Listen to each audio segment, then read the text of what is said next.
एक पति जो होता है वो अपनी पत्नी को अपनी लिविंग पार्टनर वाली गर्लफ्रेंड के घर लेके जाता है और जाने के बाद से फिर वहां पे उसका मर्डर कर देता है और मर्डर करने के बाद से कॉल करके अपने ससुर को बोलता है कि आपकी बेटी जो है हमारे घर से सोने पैसे जेवरात लेकर भाग गई है। उसके बाद जो है फिर जो पिता है वो सदमे में आ जाता है कि कैसे उसकी बेटी जो है पैसे जेवरात लेके भाग जाएगी और वो भी किसके साथ भाग जाएगी। जब उसका ससुर पुलिस स्टेशन पहुंचता है, कंप्लेन दर्ज कराता है, दर्ज कराने के बाद जो पुलिस जांच पड़ताल करती है तो जो दामाद होता है वही गायब हो जाता है। तो आखिरकार कहानी में ट्विस्ट क्या है कि एक पति जो है अपने पत्नी को अपने गर्लफ्रेंड के घर ले जाके मार देता है। तो चलिए इसको पूरी डिटेल से जानते हैं। ये कहानी और घटना जो है हरियाणा के गुड़गांव के एक छोटे से गांव से, जहाँ पे एक मधु नाम की लड़की होती है जो कि अपनी पढ़ाई कंप्लीट कर चुकी होती है। मधु के पिताजी सोचते हैं कि अब हमें अपनी बेटी की शादी कर देनी चाहिए ताकि एक अच्छा हस्बैंड मिल सके और वो अपने जगह पे सेटल हो सके।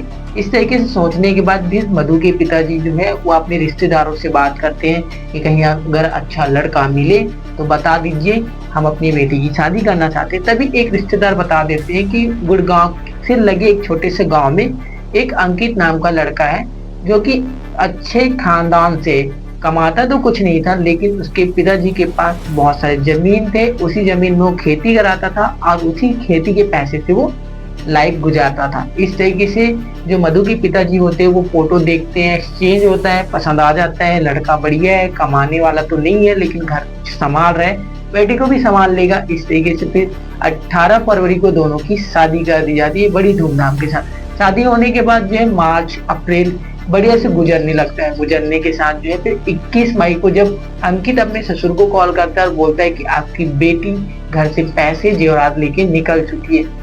पिता जो है सुनते ही इस बात को तो पैरों तले उसकी जमीन खिसक जाती है क्योंकि उसकी बेटी सीधी सादी थी, किसी से बात करने वाली नहीं थी। तो आखिरकार वो पैसे गहने लेके कहाँ भागेगी अगर वो हमारे पास नहीं आई तो अब इस बात को लेकर बदनामी होगी करके वो एक दो दिन चुप्पी से बैठ जाता है। चुप्पी से बैठने के बाद जो है वो अपने लगातार अपनी दामाद को कांटेक्ट करने लगता है और कांटेक्ट नहीं हो पाता तो फिर डाउट जाता है और डाउट जाने के बाद जो है पुलिस स्टेशन पहुंचते हैं मधु के पिताजी और मिसिंग रिपोर्ट दर्ज करा देते हैं। अब मिसिंग रिपोर्ट दर्ज होने के बाद भी मधु के पिताजी शांत नहीं बैठते, मधु का पता लगाते ही रहते हैं। इसी बीच पता चलता है कि अंकित की शादी होने से पहले 2 साल पहले उसका एक लिविंग पार्टनर थी गर्लफ्रेंड जो कि वहीं बस स्टैंड के पास किराए के रूम पे रहती थी। इस तरीके से पता चलने के बाद जो है फिर अंकित के पिताजी उस एड्रेस पे पहुंचते हैं, पुलिस भी पहुंचती है, दरवाजा तोड़ा जाता है तो अंदर एक लाश पड़ी होती है और लाश किसी और की नहीं होती, लाश मधु की होती है जो कि खून से लथपथ होता है। आस पड़ोस वाले बताते हैं कि 22 तारीख को